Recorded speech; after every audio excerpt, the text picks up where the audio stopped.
তোমরা রহমানের ইবাদত করো, তোমরা খাবার খাওয়াও, তোমরা সালামের ব্যাপক প্রচার করো, মরণের পর নিরাপদে জান্নাতে প্রবেশ করো। তোমরা রহমানের ইবাদত করো, তোমরা খাবার খাওয়াও, তোমরা সালামের ব্যাপক প্রচার করো, মরণের পর নিরাপদে জান্নাতে প্রবেশ করো।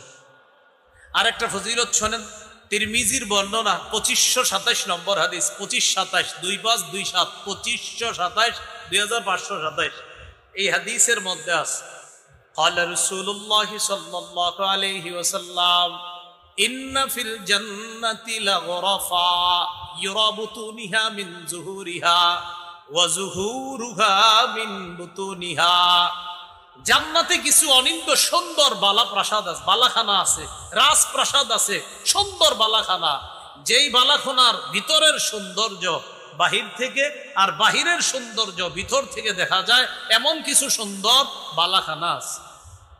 এক গ্রাম্য ব্যক্তি দাঁড়াইছে, দাঁড়ানোর পর বললেন, লিমান হিয়া ইয়া রাসূলুল্লাহ, হুজুর এই সুন্দর বালাখানা কাদের জন্য? নবীজি বললেন, যাদের মধ্যে 4টা গুণ থাকবে তাদের জন্য। সুবহানাল্লাহ। কয়টা গুণ? এক, লিমান আতাবাল কালাম, যে সুন্দরভাবে কথা বলে, উত্তম কথা বলে। 2 নাম্বার আতআমাত তাআম, যে অন্যকে খাবার খাওয়ায়, মেহমানদারি করে। 3 নাম্বার ওয়া আদামাস সিয়াম, যে প্রায় সময় নফল রোজা রাখে, মানে মাঝে মাঝে আর কি নফল রোজা রাখে। 4 নাম্বার ওয়া সাল্লা বিল লাইলি ওয়ান নাসু নিয়াম, মানুষ যখন রাতে ঘুমায় সে তাহাজ্জুদের নামাজ পড়ে। জান্নাতের ওই সুন্দর বালাখানা তাদের জন্য প্রস্তুত করা হয়েছে। তাহলে কয় শ্রেণীর জন্য ওই বালাখানা? কয় গুণওয়ালার জন্য? 4। লিমান আতাবাল কালাম, উত্তম কথা বলে। 2 নাম্বার আতআমাত তাআম, খাবার খাওয়ায়। 3 নাম্বার আদামাস সিয়াম, রমজানের রোজা সহ অন্যান্য যে নফল রোজাগুলা আছে, রোজা তো রাখবে, আর নফল রোজাগুলা প্রায় সময় সে রাখে। 4 নাম্বার সাল্লা বিল লাইল ওয়ান নাসু নিয়াম, রাতের বেলা মানুষ যখন ঘুমায় সে তাহাজ্জুদের সালাত আদায় করে। তাদের জন্য এই সুন্দর বালাখানা আল্লাহ প্রস্তুত করে রাখছে। তো এর মধ্যে একটা আছে যে মেহমানের মেহমানদারি করে। আর একটা ফজিলত শুনি আমরা, হাদিসের একটা কিতাব আছে তাবারানী, এই কিতাবের একটা অংশ আল মুআজামুল আওসাত, 4729 নম্বর হাদিস। দস্তরখান বিছাইছেন মেহমানের সামনে, একটু তাকান, এটা দস্তরখান, এটা বিছাইছেন। قال رسول الله صلى الله عليه وسلم لا تزال الملائكة تصلي على أحدكم ما دامت مائدته موضوعا بين يديه حتى يرفعا। তোমাদের কোন ব্যক্তি মেহমানের সামনে যতক্ষণ দস্তরখান বিছিয়ে রাখবে, এই দস্তরখান উঠানোর আগ পর্যন্ত ওই ব্যক্তির জন্য ফেরেশতারা আল্লাহর কাছে দোয়া করতে থাকে। ফেরেশতারা আল্লাহর কাছে, এজন্য আপনারা মেহমান চলে যাওয়ার পরেও দস্তরখান উঠাইবেন না, এটা সারা জীবন বিছিয়ে রাখবেন। বিষয়টা কি এমন না, মানে মেহমানদারি চলতে থাকবে, তো তাদের জন্য ফেরেশতারা আল্লাহর কাছে দোয়া করতে থাকবে। এই হলো মেহমানদারির ফজিলতের ব্যাপারে কয়েকটা বিষয় জানলাম। তাহলে আমাদের আলোচ্য বিষয় হবে 8টা। কত নম্বর গেল? 5 ফজিলত। 6 নম্বর আলোচনা, মেহমানদারির খাবার, বরকতি খাবার। এই হাদিসটি আপনারা একটু মন দিয়ে শোনেন, এটা দেখবেন আপনারা মানে পুরো অংশটা আশ্চর্য হবেন, একটু হাসি উঠবে। বলেন আব্দুর রহমান, আবু বকর, কয়জন সাহাবীর নাম জানলাম? 2 জন। বলেন রাদিয়াল্লাহু আনহুমা, সবাই বলেন। আব্দুর রহমান হলেন আবু বকর সিদ্দিক রাদিয়াল্লাহু তাআলা আনহুর ছেলে, আব্বা হলেন আবু বকর সিদ্দিক রাদিয়াল্লাহু তাআলা। সহিহ বুখারীর 6141 নম্বর হাদিস, কিতাবুল আদাব, আচার ব্যবহার অধ্যায় ইমাম বুখারী হাদিসটা আছে। হাদিসটা বর্ণনা করতেছে আব্দুর রহমান, মনে রেখেন নামটা, সাহাবী আবু বকর সিদ্দিক রাদিয়াল্লাহু তাআলা আনহুর ছেলে, তার আব্বার ব্যাপারে বলতেছে, জা আবু বকরিন বিদাইফিন লাহু আও আদিয়াফিল্লাহ। আমার আব্বা আবু বকর সিদ্দিক রাদিয়াল্লাহু তাআলা একবার একজন মেহমান নিয়ে বাসায় আসছে, অথবা কয়েকজন মেহমান নিয়ে বাসায় আসছে। তো আসার পর আব্বা মেহমানদেরকে বাড়িতে রাইখা ফাআমসা ইনদান নবী সাল্লাল্লাহু আলাইহি সাল্লাম, আব্বা কি করছে, মেহমানদেরকে বাসায় রেখে আমসা ইলা নবী সাল্লাল্লাহু আলাইহি সাল্লাম, রাতের বেলা সন্ধ্যা হওয়ার পর আব্বা নবীজির কাছে গেছে। মেহমান কোথায়? বাসায়, বাড়িতে। আব্বা গেছে নবীজির কাছে। তো এদিক দিয়ে নবীজির কাছে যখন আবু বকর সিদ্দিক গেছে, যাওয়ার পর যখন নবীজির কাছ থেকে ফিরে আসছে, আসার পর আবু বকর সিদ্দিক রাদিয়াল্লাহু তাআলা আনহু যখন বাসায় আসছে, আসার পর ওই যে মেহমান যারা আছে ওই মেহমানদের ব্যাপারে জানতে চাইলেন। আবু বকর সিদ্দিক তার বিবিকে বললেন, আমা আশাইতিহিম, তুমি কি মেহমানদেরকে রাতের খাবার দাও নাই? কয় না, দেইনি। মেহমানদেরকে রাতের খাবার দেই নাই এই কারণে আপনি আসেন না, এজন্য আপনার অনুপস্থিতিতে মেহমানরা খাবার খাবে, এটা কেমন দেখা যায়, তো আপনার অনুপস্থিতিতে খাবারটা দেই নাই। তো আবু বকর সিদ্দিকের স্ত্রী তাকে বললেন যে আপনি এতক্ষণ কোথায় ছিলেন? আদয়ফিকা আও আদিয়াফিকা, মেহমানদেরকে ছেড়ে আপনি এতক্ষণ কোথায় ছিলেন? তো আবু বকর সিদ্দিক বললেন, আমি নবীর কাছে ছিলাম, যেখানে ছিলাম। খাবার দাও নাই রাতের? কয় না।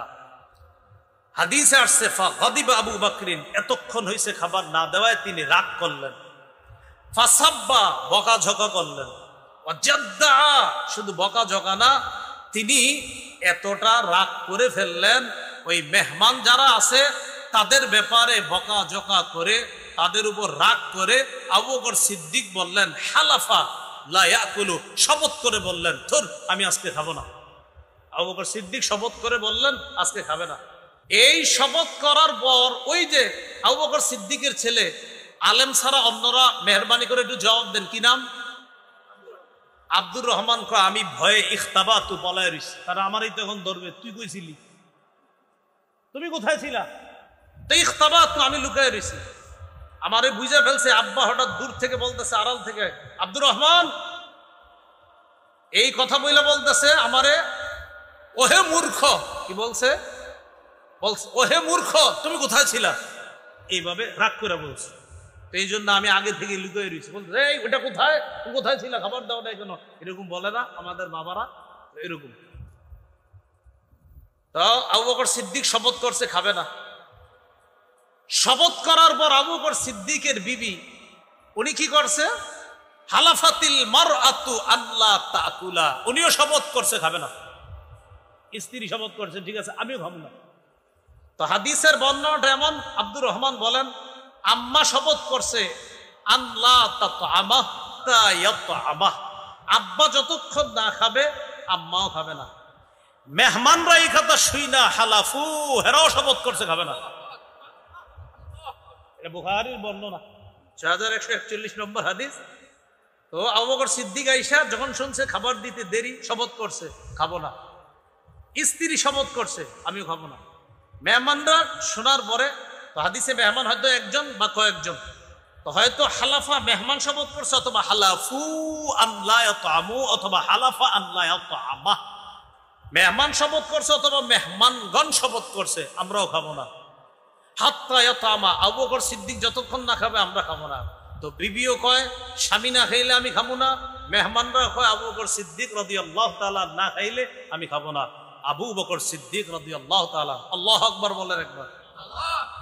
তিনি বললেন, কান্না হাযা মিনাশ শায়তান, এই কর্মকাণ্ডগুলা শয়তানের পক্ষ থেকে হচ্ছে।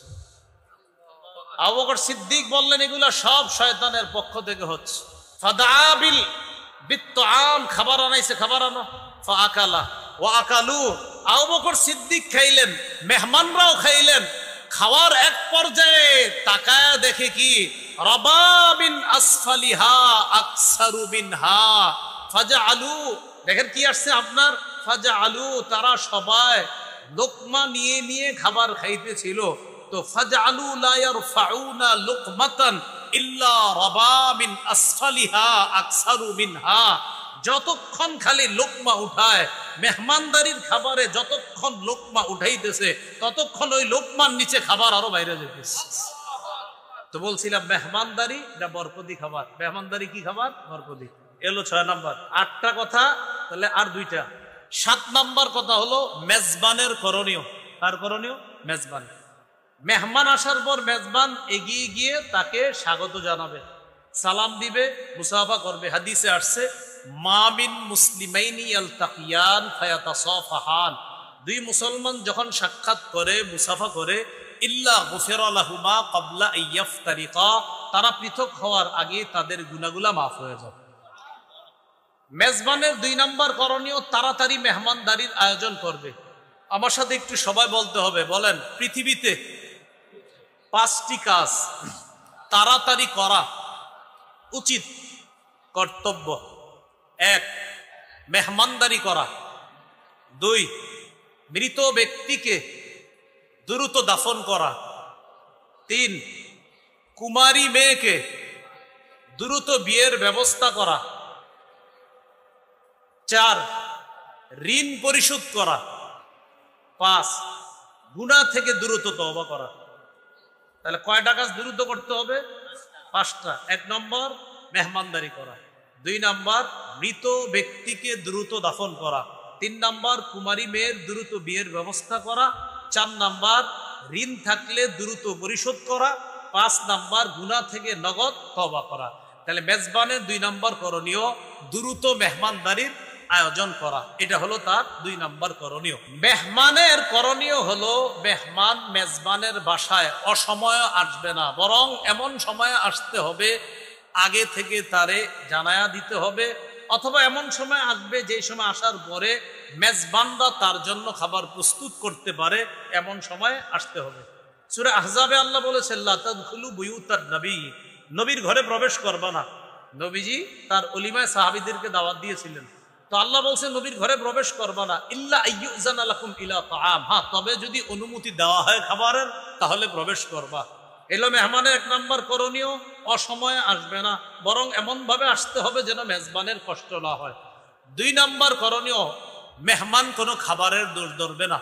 মা আবা রাসূলুল্লাহ সাল্লাল্লাহু আলাইহি সাল্লাম তো আমান কত্তু, রাসূলুল্লাহ সাল্লাল্লাহু আলাইহি সাল্লাম কোনো খাবারের দোষ ধরতেন না। ইনিশতাহাহু আকালা ওয়া ইন কারিহাহু তারাকা, ভালো লাগলে খাইতেন, না লাগলে খাইতেন না, কিন্তু বলতেন না এটা খারাপ, এরকম দোষ ধরতেন না। এটা হলো মেহমানের আরেকটা করণীয়। 3, মেহমান মেজবানকে কষ্ট দিবে না, এই কাজটা মনে রাখা দরকার। রাসূলুল্লাহ সাল্লাল্লাহু আলাইহি সাল্লাম বলেন লা ইয়াহিল্লু লিমুসলিমিন আইয়ুকিমা ইনদা আখিহি, কোন ব্যক্তি মুসলমানের জন্য বৈধ নয় সে তার ভাইয়ের কাছে এমন ভাবে থাকা শুরু করে হাত্তা ইউসিমা, যে মেজবানকে কষ্ট দেয়। সাহাবীরা প্রশ্ন করলেন কাইফা ইউসিমু, হুজুর কষ্ট দেওয়ার মানে কি? নবীজি বললেন আইয়ুকিমা ইনদা আখিহি, তার ভাইয়ের কাছে এমন ভাবে অবস্থান করে লা শাইআ লাহু ইউকাররিবুহু বিহি, যে আর কিছুই থাকে না দেওয়ার মতো। মেহমান যেই ঘরে গেছে হয়তো তারা আয়োজন করছে 10, এটাই স্বাভাবিক, 30 জনের তো আয়োজন করে না নিশ্চিত। ওই বেচারা কি করে তখন লজ্জায় বলতেও পারে না, যান চানাচুর দেয়, কমলা দেয়, আনার দেয়, আঙ্গুর দেয়, যেন এগুলো খায়া চইলা যায় অন্যরা, না যাবো না আমরা। ভাই বিষয়গুলা মাথায় রাখা। এই জন্য হুজুর যার সাথে মুসাফা করতে যান উনিও তো বলবে না চলে যান, কারণ উনি এখানে মেহমান, উনি তো এই কথা আপনাদেরকে বলতে পারে না। আবার মেজবানও বলতে পারতেছে না যে দেখেন 10 জনের মেহমানদারির আয়োজন আছে, বাকি 20 জন চলে যান, বেচারাও বলতে পারে না। এটা আমাদের আকল খাটাইতে হবে, এই বিষয়গুলো যেন না হয়। ভাই আমরা এগুলো মনে রাখবো কিন্তু ইনশাল্লাহ। তো এটা মেহমানের একটা করণীয়। সর্বশেষ মেহমান দোয়া করবে আফতারা ইনদাকুমুস সাইবুন, হ্যাঁ আকালা ইনদাকুমুল আবরার ওয়া আফতারা ইনদাকুমুস সাইমুন, পুরাটা দরকার নেই সাল্লাত আলাইকুমুল মালাইকা, শুধু একটু বাংলায় বলবেন তোমাদের খাবার, বলেন তোমাদের খাবার ভালো মানুষরা গ্রহণ করুক, এই দোয়াটা করতে পারবেন না ইনশাআল্লাহ? এরপরে আর বলেন আল্লাহ এই মেজবানের খাবারে বরকত দেন, মেজবানকে মাফ করে দেন, এতটুকু বলা যাবে তো ইনশাআল্লাহ? সহিহ মুসলিমে আছে, আরবিটা হলো আল্লাহুম্মা বারিক লাহুম ওয়া ফিমা রাযাকতাহুম ওয়াগফির লাহুম, আল্লাহ তাদেরকে মাফ করে দেন, তাদের রিজিকে বরকত দান করেন। আপনারা বাংলায় বলবেন আল্লাহ তাদের ঘরের খাবার যেন ভালো মানুষরা খায়। আর হাদিসে আছে নবীজি বলেছেন লা ইয়াকুলু তাআমাকা ইল্লা তাকিয়ুন, তোমার খাবার নেককাররা ছাড়া যেন অন্যরা না খায়। সূরা জারিয়াতের 24 থেকে 27 নম্বর আয়াতে আল্লাহ তাআলা বলেন হাল আতাকা হাদিসু দাইফি ইব্রাহিম আল মুকরামিন, নবী আপনার কাছে কি ইব্রাহিম নবীর সম্মানিত মেহমানদের বৃত্তান্ত এসেছে? ইয দাখালু আলাইহি, যখন ইব্রাহিম নবীর মেহমানগণ ইব্রাহিম নবীর কাছে প্রবেশ করলেন, ক্বালু সালামা, তারা ইব্রাহিম নবীকে বললেন সালামা, সালাম। ক্বালা সালাম, ইব্রাহিম নবী জবাবেও বললেন সালাম। তারা শান্তির দোয়া করলেন, ইব্রাহিম নবী পাল্টা শান্তির দোয়া করলেন। কওমুম মুনকারুন, মনে মনে বললেন এরা তো অপরিচিত মানুষ, আর অপরিচিত মানুষদেরকে ইব্রাহিম নবী মেহমানদারি করতেন। ফারাগা ইলা আহলিহি, দ্রুত ইব্রাহিম নবী তার পরিবারের কাছে গেলেন। ফাজাআ বিইজলিন সামিন, একটা গরুর বাছুরকে ভাজি করে মেহমানদের সামনে এনে ফাকাররাবাহু ইলাইহিম, ওই গরুর বাছুর ভাজি করে ভাজা বাছুরটা মেহমানদের সামনে পেশ করলেন। পেশ করার পর বললেন আলা তাকুলুন, আপনারা কি খাবেন না? তাফসীরের কিতাবে আসছে ইব্রাহিম নবী তাকায়া দেখে মেহমানদের হাত খাবারের দিকে যায় না। ইব্রাহিম নবী বললেন আপনারা কি খাবেন না? তো মেহমানরা ইব্রাহিম আলাইহিস সালাতু ওয়াস সালামের হালাত বুঝতে পারছে। ফাআউজাসা মিনহুম খিফা, ইব্রাহিম নবী মনে মনে ভয় পেয়ে গেছে, কি ব্যাপার, এই মেহমান আবার কারা? মেহমানরা বুঝে ফেলছে ইব্রাহিম নবী যে ভয় পেয়েছে। তখন তারা বললেন ক্বালু লা তাখাফ, আপনি ভয় পাবেন না, ভয়ের কিছু না, আমরা সাধারণ মেহমান না, দুনিয়ার কোনো মানুষ না, আমরা আল্লাহর ফেরেশতা। তারা দুটি উদ্দেশ্যে পৃথিবীতে আসছে। এক নাম্বার, ইব্রাহিম নবীর স্ত্রী সারা আলাইহাস সালাতু ওয়াস সালামকে এই সুসংবাদ দেওয়ার জন্য যে তার একটা সন্তান হবে ইসহাক নামে। দুই নাম্বার, ইব্রাহিম নবীর ভাতিজা লূত আলাইহিস সালামের সম্প্রদায়কে ধ্বংস করার জন্য আসছে। ইব্রাহিম আলাইহিস সালামের একজন ভাই আছে, ভাইয়ের নাম হারান। এই হারানের ছেলের নাম লূত আলাইহিস সালাতু ওয়াস সালাম, সেই সম্পর্কে ইব্রাহিম নবীর ভাতিজা। আয়াত থেকে আমরা ইব্রাহিম নবীর মেহমানদারির আলোচনা পাইলাম। সারা জীবন মনে রাখবেন, রাসূলুল্লাহ সাল্লাল্লাহু আলাইহি ওয়াসাল্লাম বলেন কানা আউয়ালা মান দাইয়াফা দাইফা ইব্রাহিম আলাইহিস সালাতু ওয়াস সালাম, সর্বপ্রথম পৃথিবীতে যিনি মেহমানদারির প্রচলন করেছেন তিনি ইব্রাহিম আলাইহিস সালাতু ওয়াস সালাম। তাহলে কোন নবী মেহমানদারির প্রচলন করেছে? ইব্রাহিম নবী। এরপরে রাসূলুল্লাহ সাল্লাল্লাহু আলাইহি সাল্লামের মেহমানদারি। সহিহ বুখারীর 3 নম্বর হাদিস, হেরা গুহায় নবীজি সাল্লাল্লাহু আলাইহি সাল্লাম অবস্থান করতেছে। জিবরাইল আলাইহিস সালাতু ওয়াস সালাম আসলেন, আসার পর বললেন ইকরা, পড়েন। নবীজি বললেন মা আনা বিকারিইন, আমি পড়তে পারি না। এইভাবে কয়েকবার চাপ দেওয়ার পর বললেন ইকরা বিসমি রাব্বিকাল্লাযী খালাক, পড়েন প্রভুর নামে যিনি সৃষ্টি করেছেন। রাসূলুল্লাহ সাল্লাল্লাহু আলাইহি সাল্লামের জবানে সূরা আলাকের 5টি আয়াত আল্লাহ উচ্চারণের ব্যবস্থা করে দিলেন। নবুয়ত প্রাপ্তি, যে আল্লাহ তাআলা তার নবুয়তের প্রকাশ ঘটিয়েছেন, এই নবুয়তের প্রকাশ ঘটানোর আগেই নবীজি সাল্লাল্লাহু আলাইহি সাল্লামের মেহমানদারির অভ্যাস ছিল। জাম্মিলুনি জাম্মিলুনি, আমাকে তোমরা কম্বল দিয়ে ঢাকো, আমাকে চাদর দিয়ে ঢাকো তাড়াতাড়ি। ফাজাম্মালুহু, তারা পরিবারের সদস্যরা নবীজিকে চাদর আবৃত করলো, বস্ত্রাবৃত করলো। করার পর সুম্মা ক্বালা লি খাদিজা আও আখবারাহাল খবরা, জিবরিল আমিনকে নবীজি দেখলেন, পুরা ঘটনাগুলো আল্লাহ নবী আম্মাজান খাদিজাকে খুলে বললেন। বলার পর বললেন খাদিজা লাকাদ খাশিতু আলা নাফসি, আমি নিজের উপর আশঙ্কা করতেছি খাদিজা, আমার নফসের উপরে আমি আশঙ্কা করতেছি। খাদিজাতুল কুবরা রাদিয়াল্লাহু তাআলা আনহা আমাদের নবীকে বললেন কাল্লা ওয়াল্লাহ মা ইউখজিকাল্লাহু আবাদা, কখনো না, আল্লাহর কসম, আল্লাহ আপনাকে কখনো লাঞ্ছিত করবে না। কেন করবে না লাঞ্ছিত?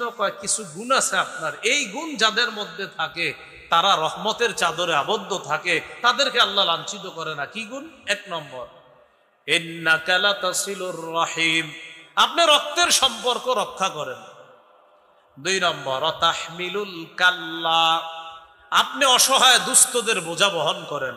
3 নম্বর ওয়া তাকসিবুল মা'দুম, নিঃস্ব যারা তাদের সহযোগিতা আপনি এগিয়ে যান। 4 ওয়া তাকরিদ দাইফা, আপনি মেহমানদারি করেন।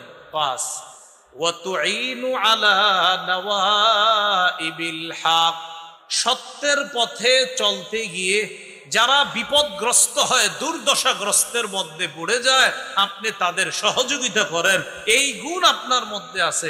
এর মধ্যে একটা হলো মেহমানদারি করা। নবুয়তের প্রকাশ ঘটার আগে থেকেই নবী মেহমানদারি করতেন।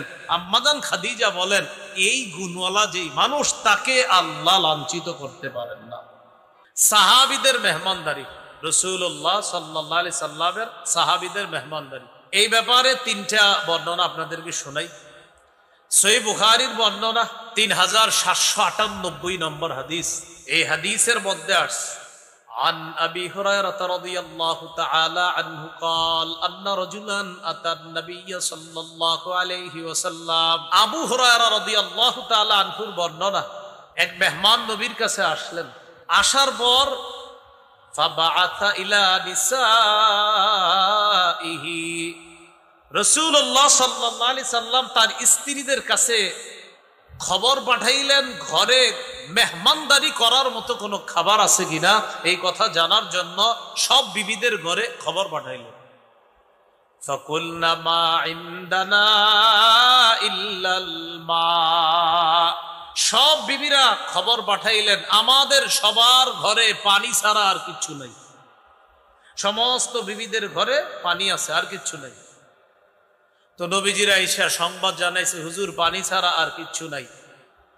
নবীজি তখন একটা ঘোষণা করলেন, মাইয়াজুম্মু হাদা আও ইউদিফু হাযা, তোমাদের মধ্যে কে আছে আমার এই মেহমানকে মেহমানদারি করবা? ফাকালা রাজুলুম মিনাল আনসার আনা ইয়া রাসূলুল্লাহ, এক আনসারী সাহাবী দাঁড়িয়ে বললেন, হুজুর আমি আছি, আমি আপনার মেহমানকে মেহমানদারি করব। মুহাদ্দিসিনে কেরামের অনেকে লিখেছেন, এই আনসারী সাহাবী দ্বারা যিনি উদ্দেশ্য, তিনি হলেন আবু তালহা রাদিয়াল্লাহু তাআলা। বলেন তো একজন আনসারী, হাদিসে আসছে একজন আনসারী। মুহাদ্দিসিনে কেরাম এই হাদিসে এক ব্যক্তি দ্বারা কারে উদ্দেশ্য করেন? আবু তালহা। তো আবু তালহা রাদিয়াল্লাহু তাআলা আনহু দাঁড়িয়ে বললেন, হুজুর আমি আপনার মেহমানকে মেহমানদারি করব। ফানতালাকা বিহি ইলা ইমরাআতিহি, মেহমানকে নিয়ে তার বিবির কাছে গেছে। যাওয়ার পর বিবিকে বললেন, আকরিমি দাইফা রাসূলিল্লাহি সাল্লাল্লাহু আলাইহি ওয়াসাল্লাম, নবীর মেহমানকে তুমি সম্মান করো। আল্লাহ রাসূলের মেহমান বাসায় নিয়ে আসছি, এটা কিন্তু সাধারণ মেহমান না, আল্লাহর নবীর মেহমান, কথাটা মাথায় রাখবা, যত সম্মান করতে হবে। বিবি বললেন, এটা আপনি কি করলেন?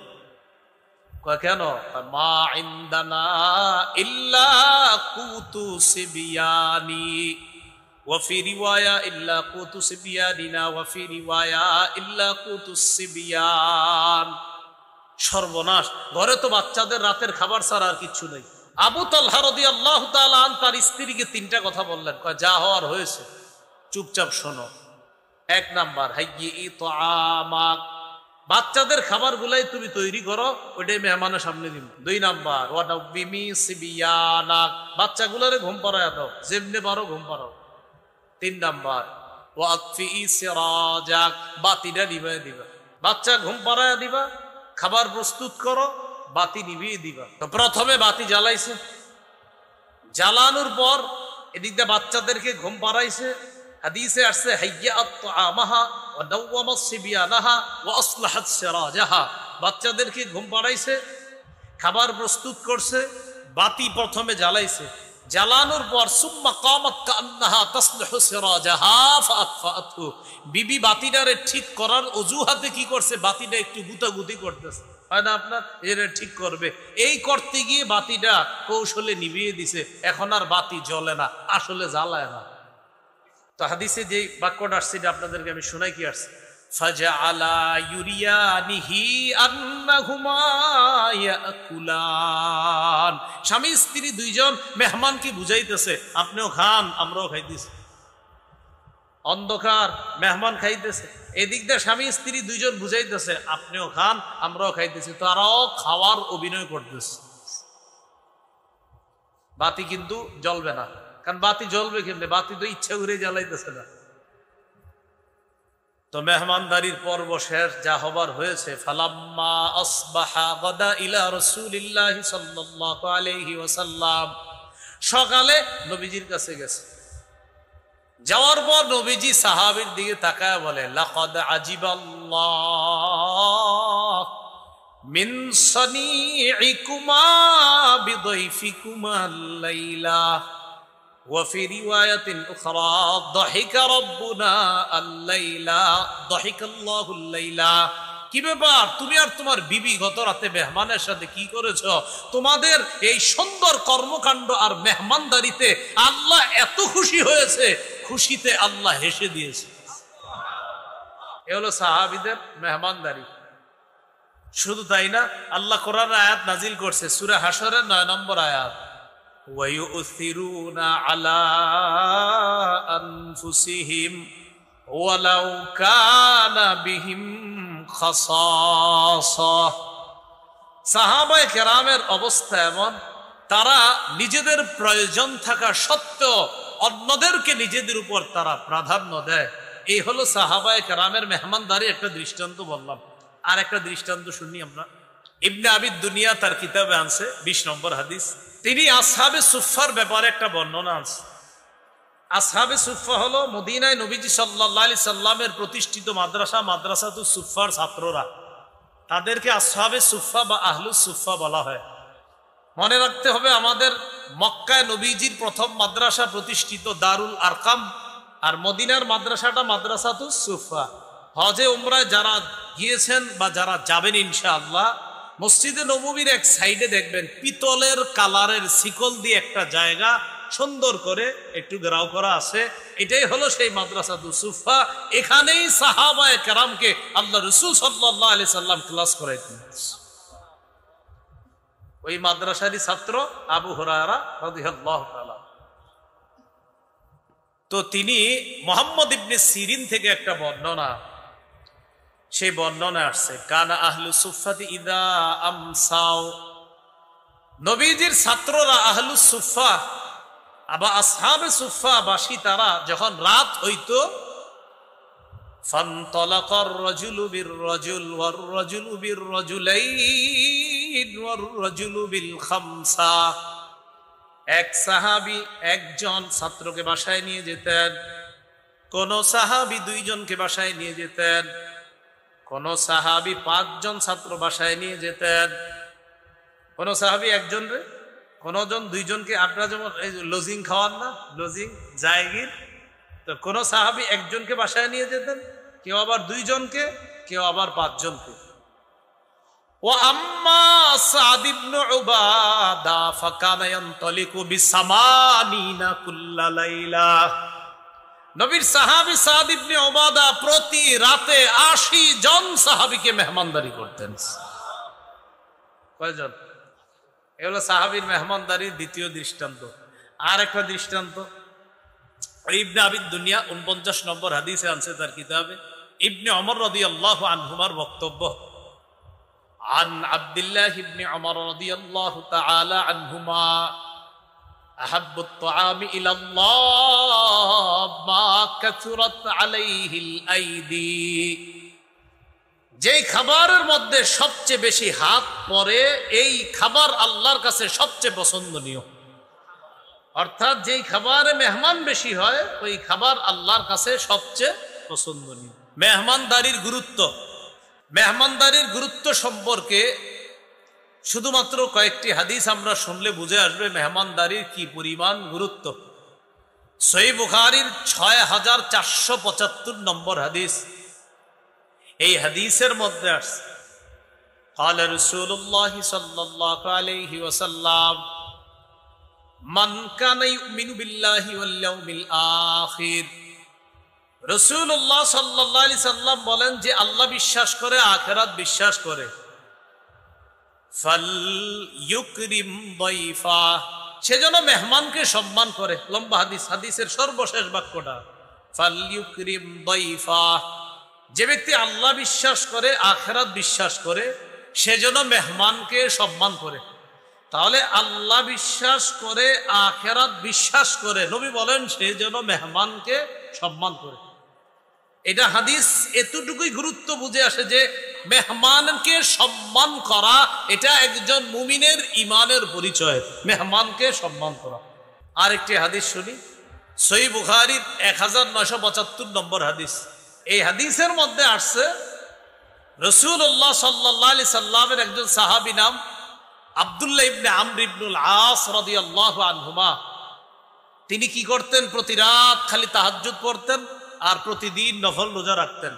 নবীজির কাছে তার ব্যাপারে অভিযোগ গেল, বিবির কোনো খোঁজ রাখে না আর সারাদিন শুধু নফল রোজা রাখে, সন্তানাদিকে কোথায়, পরিবারের তেমন খোঁজ খবর রাখে না। নবীজি ডাকলেন, এদিকে আসো। ডাকার পর বললেন, কি ব্যাপার? আমার কাছে এই সংবাদ আসছে, আন্নাকা তাকুমুল লাইলা ওয়া তাসুমুন নাহার, তুমি সারা রাত নফল পড়ো আর সারাদিন নাকি রোজা রাখো, কথা সত্য? জি হুজুর, আসলে সত্যি কথা, আমি খালি রাতের বেলা নামাজ পড়ি, দিনের বেলা রোজা রাখি। নবীজি বললেন, আজকে থেকে এটা করবা না। নবী কিছু কথা বললেন, আমরা সবাই মনে রাখবো কথাগুলা। নবীজি বললেন, সুম ওয়া আফতির ওয়া কুম ওয়া নাম।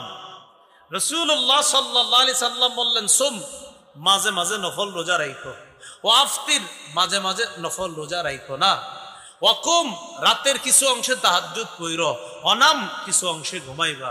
এর মানে নফল রোজা মাঝে মাঝে রাখবা, মাঝে মাঝে রাখবা না। রাতের বেলা কিছু অংশ ঘুমাইবা, কিছু অংশ তাহাজ্জুদের নামাজ পড়বা।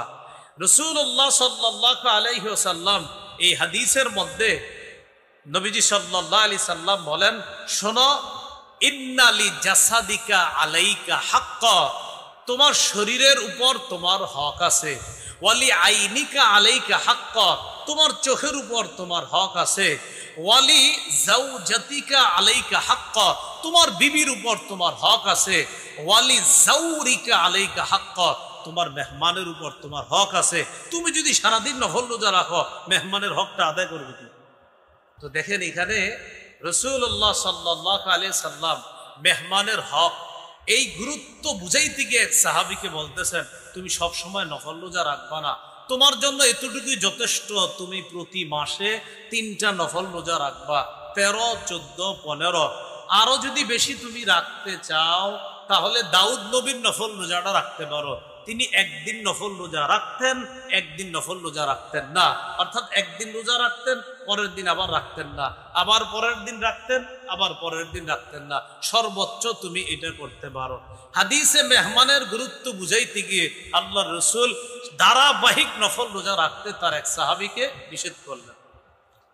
আরেকটি হাদিস শুনি, আবু দাউদের বর্ণনা, 3750 নম্বর হাদিস। এই হাদিসের মধ্যে আছে, قال رسول الله صلى الله عليه وسلم ليلة الضيف حق على كل مسلم, অন্তত এক রাত মেহমানদারি করা প্রত্যেকটা মুসলমানের উপর কর্তব্য।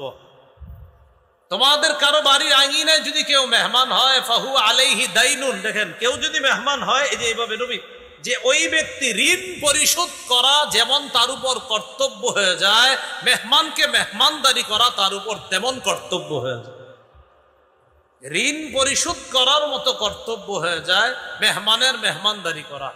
এই হাদিসে মেহমানদারিকে রাসূল ঋণের সাথে তুলনা করলেন, মেহমানদারির গুরুত্ব বুঝে আসে।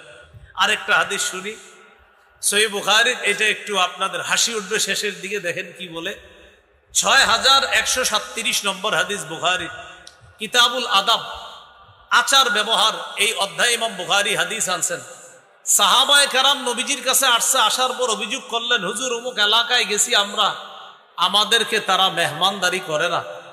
রাসূলুল্লাহ সাল্লাল্লাহু আলাইহি সাল্লাম বললেন, ইন নাযালতুম বিকাউমিন, তোমরা যদি কোনো এলাকায় অবস্থান করো, কোথাও যদি মেহমান হও, ফাআমারু লাকুম বিমা ইয়ামবাগি লিদ-দাইফ ফাকবালু, তারা যদি তোমাদের জন্য যথাযথ মেহমানদারির আয়োজন করে তাহলে মেহমানদারি গ্রহণ করো।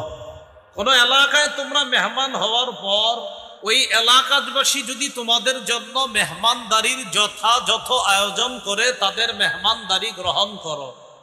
ওয়া ইল্লাম ইয়াফআলু, তারা যদি মেহমানদারির আয়োজন না করে, ফাখুযু মিনহুম হাক্কাদ দাইফ, তাদের কাছ থেকে মেহমানদারির হক ন্যায়সঙ্গত ভাবে আদায় করে নাও।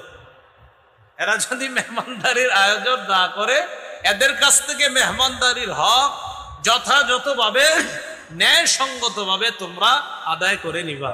দেখেন হাদিসে মেহমানদারির কত গুরুত্ব। নবীজি কয় মেহমানদারি না করলে আদায় করবা। এটা মানে নবীজি গুরুত্ব বুঝাইলেন হাদিসের মধ্যে। এই হাদিস থেকে স্পষ্ট বুঝে আছে যে মেহমানদারি ইসলামে কতটা গুরুত্ব, বাকিরা সুন্নাহ মোতাবেক হওয়া। আর একটা হাদিস শুনি মেহমানদারির গুরুত্বর ব্যাপারে, তাহলে আমাদের কাছে বিষয়গুলো আরো স্পষ্ট হবে। নবীজির দুইজন সাহাবীর নাম আগে আমরা মুখস্থ করি, এরপর হাদিসটা শোনাবো। বলেন সালমান, আবু দারদা রাদিয়াল্লাহু আনহুমা। কয়জন সাহাবীর নাম মুখস্থ করলাম? একজন সালমান, আরেকজন আবু দারদা রাদিয়াল্লাহু আনহুমা। সহিহ বুখারীর বর্ণনা 6139 নম্বর হাদিস। আখাদ নবী সাল্লাল্লাহু আলাইহি ওয়াসাল্লাম বাইনা সালমান ওয়া আবি দারদা। রাসূলুল্লাহ সাল্লাল্লাহু আলাইহি সাল্লাম সালমান ফারসি রাদিয়াল্লাহু তাআলা আন এবং আবু দারদা রাদিয়াল্লাহু তাআলা আনহুর মাঝে ভ্রাতৃত্বের সম্পর্ক করে দিলেন। ভ্রাতৃত্বের সম্পর্ক, তাদের মাঝে ভ্রাতৃত্বের সম্পর্ক স্থাপন করে দিলেন। ফাজার সালমান আবু দারদা। একদিন সালমান আবু দারদার কাছে গেলেন। যাওয়ার পর গিয়ে দেখে রাআ উম্মাদ দারদা মুতাবাদদিলাতান। আবু দারদার স্ত্রী তার কাপড় চোপড় ময়লা। হযরত সালমান বললেন কি ব্যাপার, তোমার কাপড় চোপড় এত ময়লা কেন? তখন তার স্ত্রী জবাব দিলেন, আখুকা আবু দারদা লাইসা লাহু হাজাতুন ফিদ দুনিয়া। আপনার ভাই আবু দারদা এত দুনিয়ার কোনো খোঁজ খবর রাখে না, কোথায় তার বিবি, কোথায় তার পরিবার, এগুলা খোঁজ খবর রাখে না, তো আমার কাপড় চোপড় ময়লা থাকবে না কি থাকবে? এই কথা বলার পর একটু পর ফাজা আবু দারদা রাদিয়াল্লাহু তাআলা আনহু বাসায় আসছে। কোন সাহাবী তার বাসায় আসছে? সালমান। সালমান কার বাসায়? আবু দারদা। আবু দারদা বাড়িতে ছিলেন না, একটু পরে আসছে। আসার পর সনা আলাহু তাআমা। বলেন তো মেজবান কোন সাহাবী? আবু দারদা না? আবু দারদা মেজবান। আর মেহমান কোন সাহাবী? সালমান। আবু দারদা খানা নিয়ে হযরত সালমানের সামনে আসলেন। আসার পর বললেন, কুল ফাইন্নী সাইম। তুমি খাও, আমি রোজাদার। তুমি খাও, আমি রোজাদার। হযরত সালমান জবাব দিলেন, লা আকুলু হাত্তা তাকুলু। অথবা এইভাবে বলছেন, মা আনা বিআকিলিন হাত্তা তাকুলা। আপনি না খাওয়া পর্যন্ত আমি খাবো না। মা আনা বিআকিলিন হাত্তা তাকুলা। তুমি না খাওয়া পর্যন্ত আমি খাবো না। আমি তো রোজাদার। কখন নফল রোজা আছেন, ভাঙ্গেন। আপনি না খাইলে আমি খাবো না। আপনি না খাইলে আমি খাবো না। আবু দারদা রাদিয়াল্লাহু তাআলা আনহু কি করবে? মেহমানের সম্মান করতে হবে। তো মেহমানের সম্মান রক্ষা করতে গিয়ে নফল রোজা ভেঙে ফেলছে। হাদিসে মেহমানের গুরুত্ব যেটা বুঝাইলাম। খাবার খাইছে, খাওয়ার পর এবার রাত হয়েছে, তো রাতের বেলা সারা রাত নফল নামাজ পড়ে, বিবির খোঁজ খবর রাখে না আবু দারদা। তো সালমান ফারসি ওই দিন কি করছে? আবু দারদা তার সাথেই শুইছে, ওই সালমানের সাথে। ফালাম্মা কানাল লাইল, রাত্র হওয়ার সাথে সাথে যাহাবা আবু দারদা ইয়াকুম। আবু দারদা নামাজে দাঁড়ায় গেছে। হযরত সালমান বললেন, রে কি হয়েছে? কয় নামাজ পড়বো। কয় নাম, ঘুমান। তো ঘুম পাড়ায় দিছে। ঘুম পাড়ানোর পর একটু পরে ঘুমায় আবার উঠছে। ওঠার পর সালমান ফারসি বলেন, কি হয়েছে? নামাজ পড়বো। কয় নাম, ঘুমান। এ নাম মানে আপনার আবার নাম বাংলা নাম বুঝছেন না, নাম আরবি। আরবির বাংলা মানে ঘুমানো। হ্যাঁ, এই নাম মানে আরবি। আমরে হাজির ওয়াহিদ মুজাক্কার হাজিরের সিগা। নাম মানে ঘুমানো। তো নাম, আপনি ঘুমান। তো আবার ঘুমাইছে। ঘুমানোর পর ফালাম্মা কানা আখিরুল লাইল, যখন শেষ রাত হলো, তখন দুই সাহাবী দাঁড়িয়ে সাল্লায়া তাহাজ্জুদের নামাজ আদায় করছে। এবার দেখেন ঘটনা যা হওয়ার হয়েছে। সকাল হওয়ার পর আবু দারদা রাদিয়াল্লাহু তাআলা নবীজির কাছে গেছে। কে গেছে? মেহমান না মেজবান? মেজবান। যাওয়ার পর বলতেছে, হুজুর এরকম এরকম, আমি রাতে নামাজ পড়ি, দিনে রোজা রাখি, আপনার সাহাবী সালমান দিনের বেলা আমার নফল রোজা ভাঙাইছে, আর রাতের বেলা গত রাতে আমার নামাজ পড়তে দেয় নেই। আমি নামাজে দাঁড়াইছি, কয় ঘুমাও, আবার দাঁড়াইছি, কয় ঘুমাও। শেষ রাতে আমিও তাহাজ্জুদ করছি, সেও পড়ছে। নবীজি বললেন, সাদাকা সালমান, সালমান যেটা করেছে সত্য করেছে, সঠিক কাজটাই করছে। কি করছে? সঠিক কাজ। এখান থেকে আমরা মেহমানদারির গুরুত্ব বুঝলাম। আমাদের মেহমানদারি হওয়া, আমাদের চলন বলন এটা সুন্নাহ মোতাবেক হতে হবে। পঞ্চম আলোচনা, মেহমানদারির ফজিলত। এই ব্যাপারে কয়েকটি হাদিস শোনেন। তিরমিজির বর্ণনা 1855 নম্বর হাদিস, মেহমানদারির সবচেয়ে শ্রেষ্ঠ ফজিলত, মরবেন জান্নাতে যাবেন। সুবহানাল্লাহ। 1855 নম্বর হাদিসে রাসূল সাল্লাল্লাহু আলাইহি সাল্লাম বলেন, উ'বুদুর রহমান ওয়া আত'ইমুত তাআম ওয়া আফশুস সালাম তাদখুলুল জান্নাতা বিসালাম। তোমরা রহমানের ইবাদত করো, তোমরা খাবার খাওয়াও, তোমরা সালামের ব্যাপক প্রচার করো, মরণের পর নিরাপদে জান্নাতে প্রবেশ করো। তোমরা রহমানের ইবাদত করো, তোমরা খাবার খাওয়াও, তোমরা সালামের ব্যাপক প্রচার করো, মরণের পর নিরাপদে জান্নাতে প্রবেশ করো। আরেকটা ফজিলত শোনেন, তিরমিজির বর্ণনা 2527 নম্বর হাদিস, 2527, 2527, 2527, 2527। এই হাদিসের মধ্যে আছে, قال رسول الله صلى الله عليه وسلم إن في الجنة لغرفا يرى بطونها من ظهورها وظهورها من بطونها। জান্নাতে কিছু অনিন্দ সুন্দর বালাপ্রাসাদ আছে, বালাখানা আছে, রাজপ্রাসাদ আছে, সুন্দর বালাখানা। যেই বালাখানার ভিতরের সৌন্দর্য বাহির থেকে, আর বাহিরের সৌন্দর্য ভিতর থেকে দেখা যায়, এমন কিছু সুন্দর বালাখানা আছে। এক গ্রাম্য ব্যক্তি দাঁড়াইছে, দাঁড়ানোর পর বললেন, লিমান হিয়া ইয়া রাসূলুল্লাহ, হুজুর এই সুন্দর বালাখানা কাদের জন্য? নবীজি বললেন, যাদের মধ্যে 4টা গুণ থাকবে তাদের জন্য। সুবহানাল্লাহ। কয়টা গুণ? এক, লিমান আতাবাল কালাম, যে সুন্দরভাবে কথা বলে, উত্তম কথা বলে। 2 নাম্বার, আত'আমাত তাআম, যে অন্যকে খাবার খাওয়ায়, মেহমানদারি করে। 3 নাম্বার, ওয়া আদামাস সিয়াম, যে প্রায় সময় নফল রোজা রাখে, মানে মাঝে মাঝে আর কি নফল রোজা রাখে। 4 নাম্বার, ওয়া সাল্লা বিল-লাইলি ওয়ান-নাসু নিয়াম, মানুষ যখন রাতে ঘুমায় সে তাহাজ্জুদের নামাজ পড়ে। জান্নাতের ওই সুন্দর বালাখানা তাদের জন্য প্রস্তুত করা হয়েছে। তাহলে কয় শ্রেণীর জন্য ওই বালাখানা? কয় গুণওয়ালার জন্য? 4। লিমান আতাবাল কালাম, উত্তম কথা বলে। 2 নাম্বার, আত'আমাত তাআম, খাবার খাওয়ায়। 3 নাম্বার, আদামাস সিয়াম, রমজানের রোজা সহ অন্যান্য যে নফল রোজাগুলা আছে, রোজা তো রাখবেই, আর নফল রোজাগুলা প্রায় সময় সে রাখে। 4 নাম্বার, ওয়াসাল্লা বিল-লাইল ওয়ান-নাসু নিয়াম, রাতের বেলা মানুষ যখন ঘুমায় সে তাহাজ্জুদের সালাত আদায় করে। তাদের জন্য এই সুন্দর বালাখানা আল্লাহ প্রস্তুত করে রাখছে। তো এর মধ্যে একটা আছে যে মেহমানের মেহমানদারি করে। আর একটা ফজিলত শুনি আমরা। হাদিসের একটা কিতাব আছে তাবারানী, এই কিতাবের একটা অংশ আল মুআজামুল আওসাত, 4729 নম্বর হাদিস। দস্তরখান বিছাইছেন মেহমানের সামনে, একটু তাকান, এটা দস্তরখান, এটা বিছাইছেন। قال رسول الله صلى الله عليه وسلم لا تزال الملائكة تصلي على أحدكم ما دامت مائدته موضوعا بين يديه حتى يرفعا।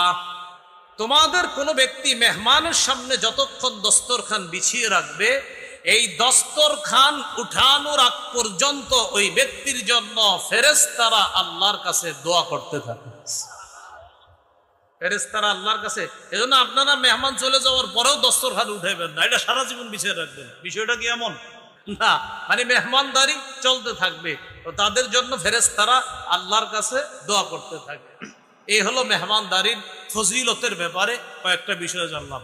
তাহলে আমাদের আলোচ্য বিষয় হবে 8টা। কত নম্বর গেল? 5 ফজিলত। 6 নম্বর আলোচনা, মেহমানদারির খাবার, বরকতি খাবার। এই হাদিসটি আপনারা একটু মন দিয়ে শোনেন, এটা দেখবেন আপনারা মানে পুরো অংশটা আশ্চর্য হবেন, একটু হাসি উঠবে।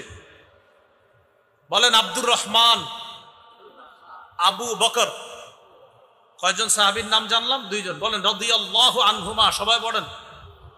আব্দুর রহমান হলেন আবু বকর সিদ্দিক রাদিয়াল্লাহু তাআলা আনহুর ছেলে, আব্বা হলেন আবু বকর সিদ্দিক রাদিয়াল্লাহু তাআলা।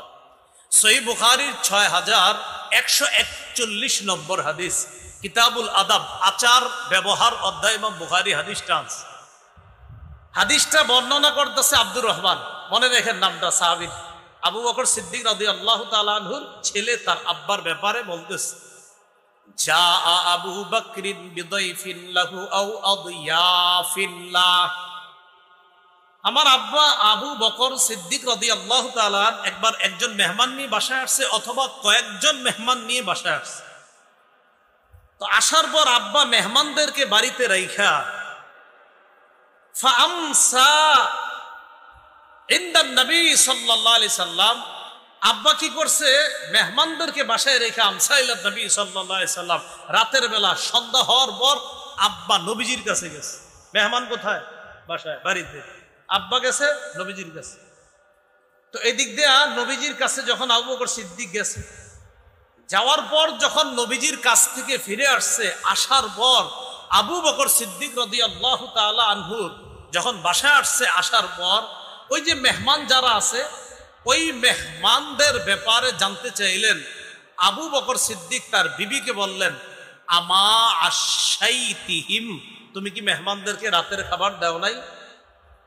না, দেইনি। মেহমানদেরকে রাতের খাবার দেই নাই এই কারণে আপনি আসেন না, এজন্য আপনার অনুপস্থিতিতে মেহমানরা খাবার খাবে, এটা কেমন দেখা যায়, তো আপনার অনুপস্থিতিতে খাবারটা দেই নাই। তো আবু বকর সিদ্দিকের স্ত্রী তাকে বললেন যে আপনি এতক্ষণ কোথায় ছিলেন? আন দাইফিকা আও আদিয়াফিকা, মেহমানদেরকে ছেড়ে আপনি এতক্ষণ কোথায় ছিলেন? তো আবু বকর সিদ্দিক বললেন, আমি নবীর কাছে ছিলাম, যেখানে ছিলাম। খাবার দাও নাই রাতের? হয় না। হাদিসে আসছে ফাগাদিবা আবু বকরিন, এতক্ষণ হয়েছে খাবার না দেওয়ায় তিনি রাগ করলেন। ফাসাব্বা, বকাঝকা করলেন। ওয়াজাদ্দা, শুধু বকাঝকা না, তিনি এতটা রাগ করে ফেললেন, ওই মেহমান যারা আছে তাদের ব্যাপারে বকাঝকা করে, তাদের উপর রাগ করে আবু বকর সিদ্দিক বললেন, হালাফা লা ইয়াকুলু, শপথ করে বললেন, ধুর, আমি আজকে খাবো না। আবু বকর সিদ্দিক শপথ করে বললেন আজকে খাবে না। এই শপথ করার পর ওই যে আবু বকর সিদ্দিকের ছেলে, আলেম ছাড়া অন্যরা মেহরবানি করে একটু জবাব দেন, কি নাম? আব্দুর রহমান। আমি ভয়ে ইখতাবা তু পলায় রইছি, কারণ আমারই তো এখন ধরবে। তুই কইছিলি? তুমি কোথায় ছিলা? তো ইখতাবা তু, আমি লুকায় রইছি। আমারে বুঝে ফেলছে। আব্বা হঠাৎ দূর থেকে বলতেছে, আড়াল থেকে, আব্দুর রহমান, এই কথা বইলে বলতেছে আমারে, ওহে মূর্খ। কি বলছে? বলছে ওহে মূর্খ, তুমি কোথায় ছিলা? এইভাবে রাগ করে বলছে। তো এই জন্য আমি আগে থেকে লুকিয়ে রয়েছি। বলছে, এই ওটা কোথায়, তুমি কোথায় ছিলা, খাবার দাও নাই কেন? এরকম বলে না আমাদের বাবারা, এরকম। তো আবু বকর সিদ্দিক শপথ করছে খাবে না। শপথ করার পর আবু বকর সিদ্দিকের বিবি, উনি কি করছে? হালাফাতিল মারআতু আল্লা তাকুলা, উনিও শপথ করছে খাবে না। স্ত্রী শপথ করছেন, ঠিক আছে আমিও খাবো না। তো হাদিসের বর্ণনাটা এমন, আব্দুর রহমান বলেন, আম্মা শপথ করছে আল্লাহ তাতআমাহ তা ইয়াতআমাহ, আব্বা যতক্ষণ না খাবে আম্মাও খাবে না। মেহমানরা এই কথা শুই না হালাফু, হেরাও শপথ করছে খাবে না। এটা বুখারীর বর্ণনা, 6141 নম্বর হাদিস। তো আবু বকর সিদ্দিক আয়েশা যখন শুনছে খাবার দিতে দেরি, শপথ করছে খাবো না। স্ত্রী শপথ করছে আমিও খাবো না। মেহমানরা শোনার পরে, তো হাদিসে মেহমান হয়তো একজন বা কয়েকজন, তো হয়তো হালাফা মেহমান শপথ করছে, অথবা হালাফু আল্লাহ ইয়াতআমু, অথবা হালাফা আল্লাহ ইয়াতআমা, মেহমান শপথ করছে অথবা মেহমানগণ শপথ করছে আমরাও খাবো না। হাত্তা ইয়াতআমা, আবু বকর সিদ্দিক যতক্ষণ না খাবে আমরা খাবো না। তো বিবিও কয় স্বামী না খাইলে আমি খাবো না, মেহমানরা কয় আবু বকর সিদ্দিক রাদিয়াল্লাহু তাআলা না খাইলে আমি খাবো না। আবু বকর সিদ্দিক রাদিয়াল্লাহু তাআলা, আল্লাহু আকবার বলেন একবার। তিনি বললেন, কান্না হাযা মিনাশ শায়তান, এই কর্মকাণ্ডগুলা শয়তানের পক্ষ থেকে হচ্ছে। আবু বকর সিদ্দিক বললেন এগুলা সব শয়তানের পক্ষ থেকে হচ্ছে। ফাদাবিল বিত্তাম, খাবার আনাইছে, খাবার আনো। ফাআকালা ওয়া আকালু, আবু বকর সিদ্দিক খাইলেন, মেহমানরাও খাইলেন। খাওয়ার এক পর্যায়ে তাকায়া দেখে কি, রাবাবিন আসফালিহা আকসারু মিনহা ফাজআলু, দেখেন কি আসছে আপনার, ফাজআলু, তারা সবাই লোকমা নিয়ে নিয়ে খাবার খাইতেছিল। তো ফাজআলু লা ইয়ারফাউনা লুকমাতান ইল্লা রাবাবিন আসফালিহা আকসারু মিনহা, যতক্ষণ খালি লোকমা উঠায়, মেহমানদারির খাবারে যতক্ষণ লোকমা উঠাইতেছে ততক্ষণ ওই লোকমার নিচে খাবার আরো বাইরে যেতেছে। তো বলছিলাম মেহমানদারি এটা বরকতি খাবার। মেহমানদারি কি খাবার? বরকতি। এলো 6 নাম্বার। 8টা কথা, তাহলে আর 2টা। 7 নাম্বার কথা হলো মেজবানের করণীয়। আর করণীয় মেজবান, মেহমান আসার পর মেজবান এগিয়ে গিয়ে তাকে স্বাগত জানাবে, সালাম দিবে, মুসাফা করবে। হাদিসে আসছে মা মিন মুসলিমাইনি ইয়ালতাকিয়ান ফায়াতাসাফাহান, 2 মুসলমান যখন সাক্ষাৎ করে, মুসাফা করে, ইল্লা গুফিরা লাহুমা ক্বাবলা আইয়াফতারিকা, তারা পৃথক হওয়ার আগে তাদের গুনাহগুলো মাফ হয়ে যায়। মেজবানের 2 নাম্বার করণীয় তাড়াতাড়ি মেহমানদারির আয়োজন করবে। আমার সাথে একটু সবাই বলতে হবে, বলেন। পৃথিবীতে 5টি কাজ তাড়াতাড়ি করা উচিত, কর্তব্য। 1, মেহমানদারি করা। 2, মৃত ব্যক্তিকে দ্রুত দাফন করা। 3, কুমারী মেয়েকে দ্রুত বিয়ের ব্যবস্থা করা। 4, ঋণ পরিশোধ করা। 5, গুনাহ থেকে দ্রুত তওবা করা। তাহলে কয়টা কাজ দ্রুত করতে হবে? 5টা। 1 নম্বর মেহমানদারি করা, 2 নাম্বার মৃত ব্যক্তিকে দ্রুত দাফন করা, 3 নাম্বার কুমারী মেয়ের দ্রুত বিয়ের ব্যবস্থা করা, 4 নাম্বার ঋণ থাকলে দ্রুত পরিশোধ করা, 5 নাম্বার গুনাহ থেকে নগদ তওবা করা।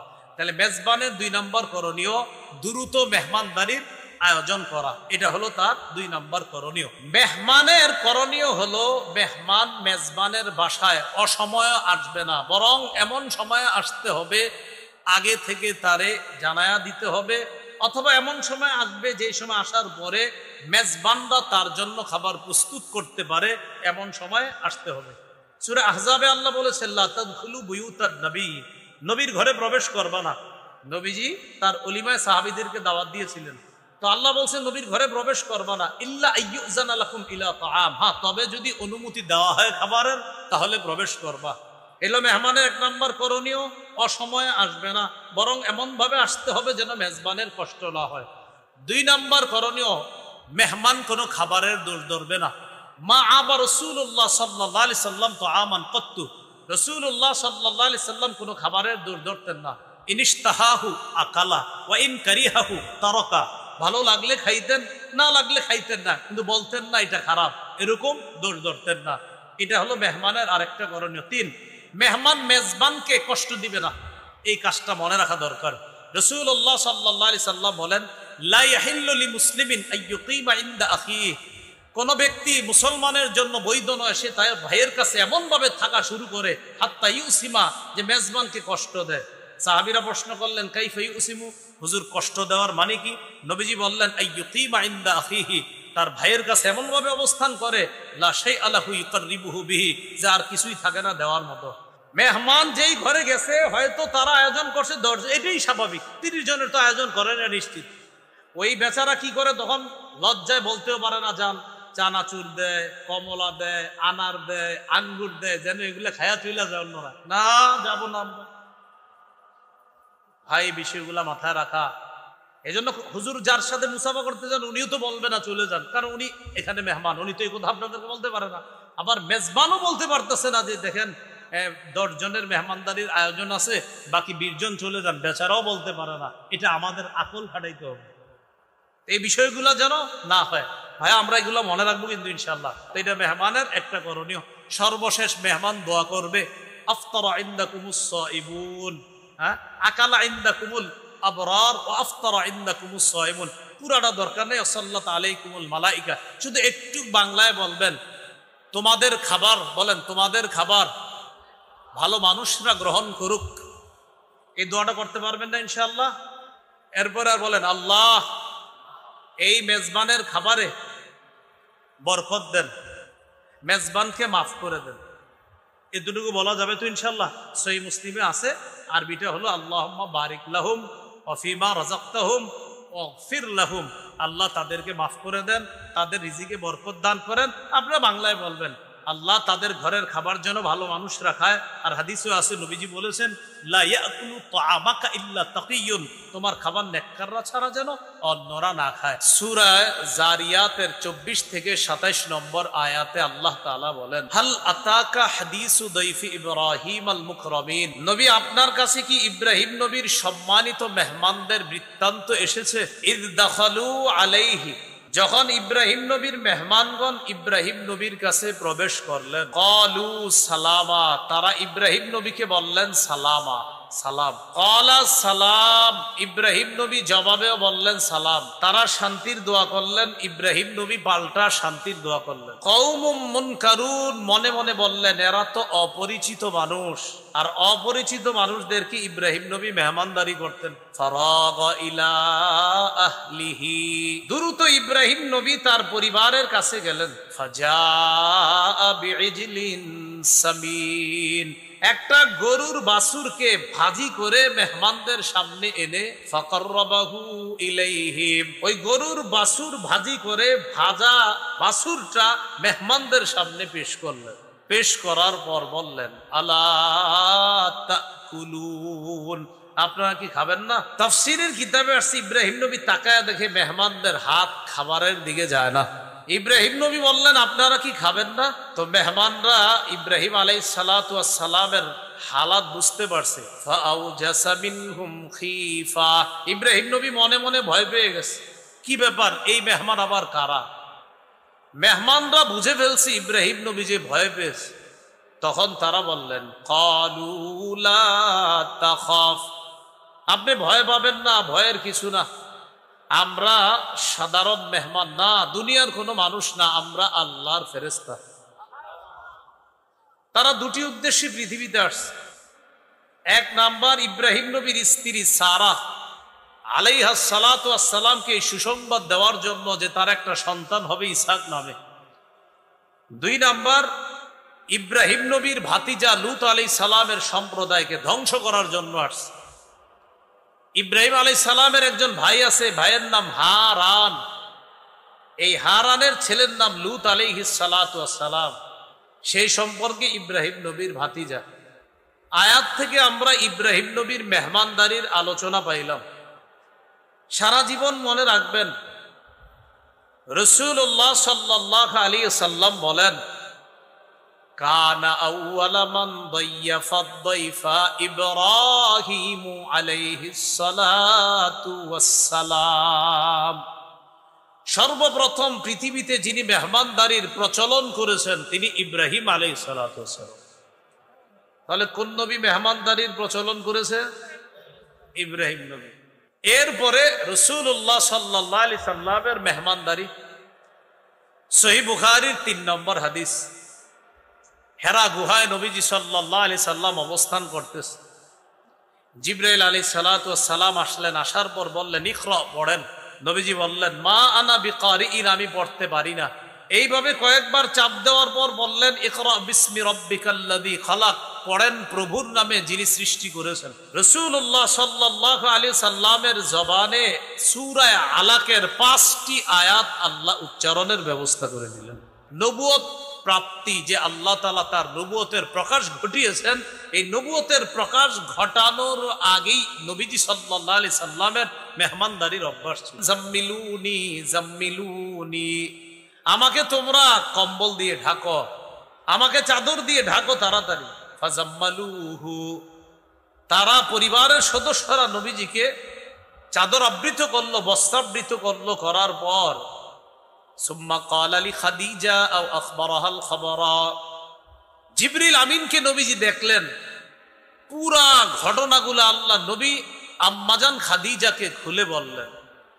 বলার পর বললেন, খাদিজা লাকাদ খাশিতু আলা নাফসি, আমি নিজের উপর আশঙ্কা করতেছি খাদিজা, আমার নফসের উপরে আমি আশঙ্কা করতেছি। খাদিজাতুল কুবরা রাদিয়াল্লাহু তাআলা আনহা আমাদের নবীকে বললেন, কাল্লা ওয়াল্লাহ মা ইউখজিকাল্লাহু আবাদা, কখনো না, আল্লাহর কসম, আল্লাহ আপনাকে কখনো লাঞ্ছিত করবে না। কেন করবে না লাঞ্ছিত? কিছু গুণ আছে আপনার, এই গুণ যাদের মধ্যে থাকে তারা রহমতের চাদরে আবদ্ধ থাকে, তাদেরকে আল্লাহ লাঞ্ছিত করে না। কি গুণ? এক নম্বর, ইন্নাকা লাতাসিলুর রাহিম, আপনি রক্তের সম্পর্ক রক্ষা করেন। দুই নম্বর, তাহমিলুল কাল্লা, আপনি অসহায় দুস্থদের বোঝা বহন করেন। তিন নম্বর, ওয়া তাকসিবুল মা'দুম, নিঃস্ব যারা তাদের সহযোগিতায় আপনি এগিয়ে যান। চার, ওয়া তাকরিদ দাইফা, আপনি মেহমানদারি করেন। পাঁচ, ওয়া তুঈনু আলা নওয়াইবিল হক, সত্যের পথে চলতে গিয়ে যারা বিপদগ্রস্ত হয়, দুর্দশাগ্রস্তের মধ্যে পড়ে যায়, আপনি তাদের সহযোগিতা করেন। এই গুণ আপনার মধ্যে আছে। এর মধ্যে একটা হলো মেহমানদারি করা। নবুয়তের প্রকাশ ঘটার আগে থেকেই নবী মেহমানদারি করতেন। আম্মাজান খাদিজা বলেন, এই গুণওয়ালা যেই মানুষ, তাকে আল্লাহ লাঞ্ছিত করতে পারেন না। সাহাবীদের মেহমানদারি, রাসূলুল্লাহ সাল্লাল্লাহু আলাইহি সাল্লামের সাহাবীদের মেহমানদারি, এই ব্যাপারে তিনটা বর্ণনা আপনাদেরকে শোনাই। সহিহ বুখারীর বর্ণনা 3798 নম্বর হাদিস। এই হাদিসের মধ্যে আসছে, عن أبي هريرة رضي الله تعالى عنه قال أن رجلا أتى النبي صلى الله عليه وسلم। আবু হুরায়রা রাদিয়াল্লাহু তাআলা আনহুর বর্ণনা, এক মেহমান নবীর কাছে আসলেন। আসার পর فبعث إلى نسائه, রাসূলুল্লাহ সাল্লাল্লাহু আলাইহি সাল্লাম তার স্ত্রীদের কাছে খবর পাঠাইলেন, ঘরে মেহমানদারি করার মতো কোনো খাবার আছে কিনা এই কথা জানার জন্য সব বিবিদের ঘরে খবর পাঠাইলেন। ফাকুলনা মা ইনদানা ইল্লাল মা, সব বিবিরা খবর পাঠাইলেন, আমাদের সবার ঘরে পানি ছাড়া আর কিচ্ছু নাই। সমস্ত বিবিদের ঘরে পানি আছে, আর কিচ্ছু নাই। তো নবীজিরা ঈশা সংবাদ জানাইছে, হুজুর পানি ছাড়া আর কিচ্ছু নাই। নবীজি তখন একটা ঘোষণা করলেন, মাইয়াজুম্মু হাদা আও ইউদিফু হাযা, তোমাদের মধ্যে কে আছে আমার এই মেহমানকে মেহমানদারি করবা? ফাকালা রাজুলুম মিনাল আনসার আনা ইয়া রাসূলুল্লাহ, এক আনসারী সাহাবী দাঁড়িয়ে বললেন, হুজুর আমি আছি, আমি আপনার মেহমানকে মেহমানদারি করব। মুহাদ্দিসিনে কেরামের অনেকে লিখেছেন, এই আনসারী সাহাবী দ্বারা যিনি উদ্দেশ্য, তিনি হলেন আবু তালহা রাদিয়াল্লাহু তাআলা। বলেন তো, একজন আনসারী, হাদিসে আসছে একজন আনসারী। মুহাদ্দিসিনে কেরাম এই হাদিসে এক ব্যক্তি দ্বারা কারে উদ্দেশ্য করেন? আবু তালহা। তো আবু তালহা রাদিয়াল্লাহু তাআলা আনহু দাঁড়িয়ে বললেন, হুজুর আমি আপনার মেহমানকে মেহমানদারি করব। ফানতালাকা বিহি ইলা ইমরাআতিহি, মেহমানকে নিয়ে তার বিবির কাছে গেছে। যাওয়ার পর বিবিকে বললেন, আকরিমি দাইফা রাসূলিল্লাহি সাল্লাল্লাহু আলাইহি ওয়াসাল্লাম, নবীর মেহমানকে তুমি সম্মান করো। আল্লাহ রাসূলের মেহমান বাসায় নিয়ে আসছি, এটা কিন্তু সাধারণ মেহমান না, আল্লাহর নবীর মেহমান, কথাটা মাথায় রাখবা, যথাযথ সম্মান করতে হবে। বিবি বললেন, এটা আপনি কি করলেন? কেন? মা ইনদানা ইল্লা কুতু সিবিয়ানি ওয়াফি রিওয়ায়া ইল্লা কুতু সিবিয়ানিনা ওয়াফি রিওয়ায়া ইল্লা কুতু সিবিয়ান। সর্বনাশ, ঘরে তো বাচ্চাদের রাতের খাবার ছাড়া আর কিছু নাই। আবু তালহা রাদিয়াল্লাহু তাআলা আন তার স্ত্রীকে তিনটা কথা বললেন, যা হওয়ার হয়েছে চুপচাপ শোনো। এক নাম্বার, হাইয়্যি তাআমাক, বাচ্চাদের খাবার গুলাই তুমি তৈরি করো, ওইটাই মেহমানের সামনে দিব। দুই নাম্বার, ওয়ানাবিমি সিবিয়ানাক, বাচ্চাগুলোরে ঘুম পাড়ায় দাও, যেমনি পারো ঘুম পাড়াও। তিন নাম্বার, ওয়াকফি সিরাজাক, বাতিটা নিভিয়ে দিবা, বাচ্চা ঘুম পাড়ায় দিবা, খাবার প্রস্তুত করো, বাতি নিভিয়ে দিবা। তো প্রথমে বাতি জ্বালাইছে, জ্বালানোর পর এদিক দিয়ে বাচ্চাদেরকে ঘুম পাড়াইছে। হাদিসে আসছে, হাইয়াত তাআমাহা ওয়া নাওয়ামাস সিবিয়ানাহা ওয়া আসলাহাত সিরাজাহা, বাচ্চাদেরকে ঘুম পাড়াইছে, খাবার প্রস্তুত করছে, বাতি প্রথমে জ্বালাইছে, জ্বালানোর পর সুম্মা কামাত কান্নাহা তাসলিহু সিরাজাহা ফাআতফাআতহু, বিবি বাতিটারে ঠিক করার অজুহাতে কি করছে, বাতিটা একটু গুতাগুতি করতেছে, হয় না আপনার, এরা ঠিক করবে, এই করতে গিয়ে বাতিটা কৌশলে নিভিয়ে দিছে, এখন আর বাতি জ্বলে না, আসলে জ্বালায় না।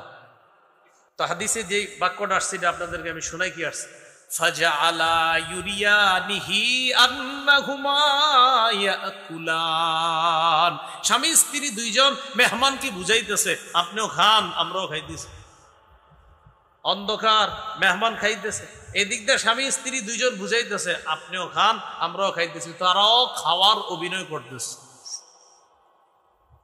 বাতি কিন্তু জ্বলবে না, কারণ বাতি জ্বলবে কেমনে, বাতি তো ইচ্ছা করে জ্বালাইতেছে না।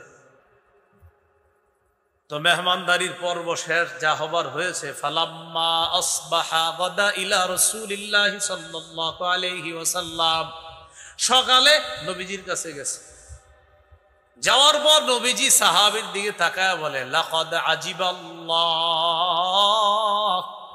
মিন সানিইকুমা বিদাইফিকুমা লাইলা ওয়া ফি রিওয়ায়াতিন উখরা দাহিকা রাব্বুনা আল-লাইলা দাহিকাল্লাহুল লাইলা।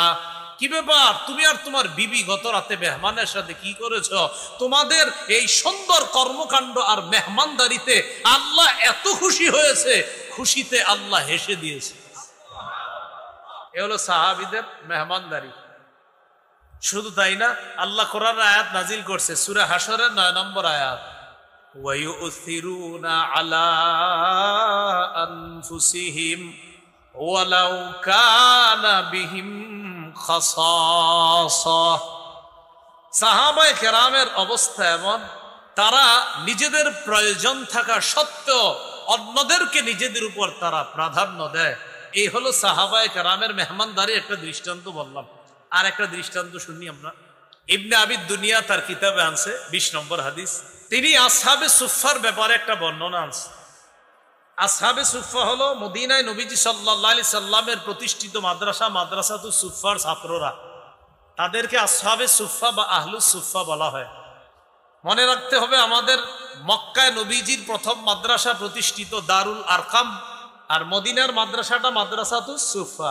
হজে উমরায় যারা গিয়েছেন বা যারা যাবেন ইনশাআল্লাহ, মসজিদে নববীর এক সাইডে দেখবেন পিতলের কালারের শিকল দিয়ে একটা জায়গা সুন্দর করে একটু ঘেরাও করা আছে, এটাই হলো সেই মাদ্রাসাতুস সুফফা। এখানেই সাহাবায়ে কেরামকে আল্লাহ রাসূল সাল্লাল্লাহু আলাইহি সাল্লাম ক্লাস করাইতেন। ওই মাদ্রাসারই ছাত্র আবু হুরায়রা রাদিয়াল্লাহু তাআলা।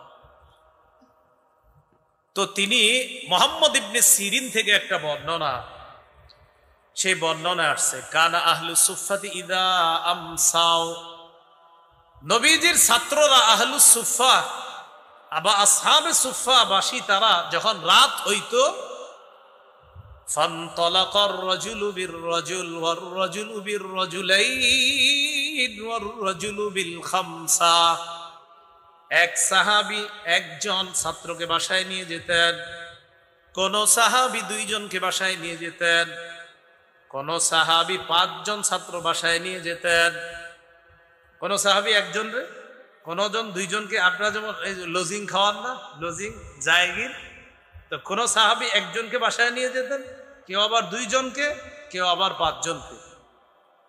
ওয়া আম্মা সাদ ইবনে উবাদা ফাকানা ইয়ানতালিকু বিসামানিনা কুল্লা লাইলা, নবীর সাহাবী সাদ ইবনে উবাদা প্রতি রাতে 80 জন সাহাবীকে মেহমানদারি করতেন।